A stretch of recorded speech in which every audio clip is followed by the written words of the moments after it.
ቋሚ ሲኖዶስ ልዩ ውሳኔዎችን በዛሬው ዕለት አስተላልፏል። ሰላም ውድ ቤተሰቦቼ እንደምን አላችሁ?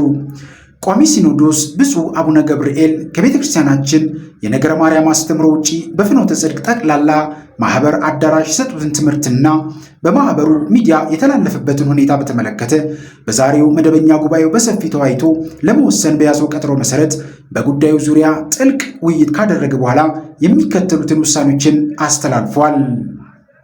አንደኛ፣ ፍኖተ ጽድቅ ጠቅላላ ማህበር በተለያዩ ጊዜያት ከቅድስት ቤተክርስቲያናችን አስተምሮ ውጪ በሚዲያው ያስተላለፈው የስህተት ትምህርት የቤተክርስቲያናችንን አባቶች ሊቃውንቱንና መላው ሕዝበ ክርስቲያኑን ያሳዘነ በመሆኑ በማህበራት ምዝገባ ክትትልና ቁጥጥር መመሪያ በኩል ጊዜያዊ የእገዳ ደብዳቤ እንዲደርሰውና በመመሪያው በኩል አስፈላጊው ጥብቅ ክትትል እንዲደረግ ሆኖ በጉዳዩ ላይ የመጨረሻ ውሳኔ በመስጠት ይቻል ዘንድ 5 አባላት ያሉት ኮሚቴ እንዲቋቋም አድርጓል። በዚህም መሰረት ቋሚ ሲኖዶስ ያቋቋማቸው አጣሪ ልዑካን አጠቃላይ የማህበሩ ሁለንተናዊ እንቅስቃሴና በሚዲያው ያስተላለፋቸውን የስህተት ትምህርቶች በተመለከተ ከጠቅላይ ቤተ ክህነት ጽሕፈት ቤትና ከማህበራት ምዝገባ ቁጥጥርና ክትትል መምሪያ ጋር በመነጋገር በሚገባ መርምረውና አጣርተው በአጭር ጊዜ ከውሳኔ ሐሳብ ጋር ለቋሚ ሲኖዶስ እንዲያቀርቡ አስተላልፏል።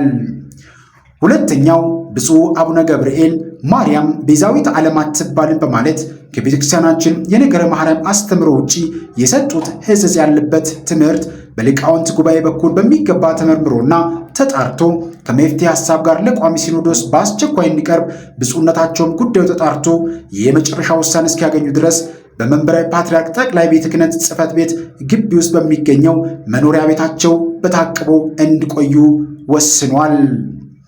ሶስተኛ፣ ብፁዕ አቡነ ፊልጶስ የደቡብ ኦሞና ኤርአሪ ዞኖች ሀገረ ስብከት ሊቀ ጳጳስ የቅድስት ሥላሴ መንፈሳዊ ዩኒቨርሲቲ ፕሬዝዳንትና ብፁዕ አቡነ በርናባስ የደቡብ ካሊፎርኒያ ሀገረ ስብከት ሊቀ ጳጳስ ያስተላለፏቸው የስህተት ትምህርቶችና በሌሎችም መምህራን የተላለፉ ነቀፋ ያለባቸው ትምህርቶች ካሉ የሊቃውንት ጉባኤ ከቤተ ክርስቲያኒቱ አስተምህሮ አንጻር በሚገባ መርምሮና አጣርቶ ከመፍትሄ ሐሳብ ጭምር በአጭር ጊዜ ውስጥ ለቋሚ ሲኖዶስ እንዲያቀርብ ውሳኔ ተላልፏል።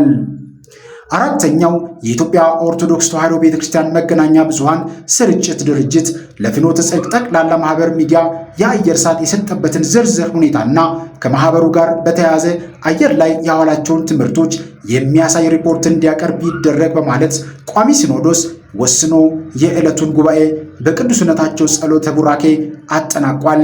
ሚያዝያ 22 ቀን 2017 ዓ.ም አዲስ አበባ ኢትዮጵያ። እግዚአብሔር አምላካችን ሀገራችንን ኢትዮጵያን ሰላም ያደርግልን። እግዚአብሔር አምላካችን አባቶቻችንን ይጠብቅልን። እኛን ሕዝቦቿንም ሁላችንንም እግዚአብሔር አምላካችን ይጠብቀን፣ ይቆየን። አሜን።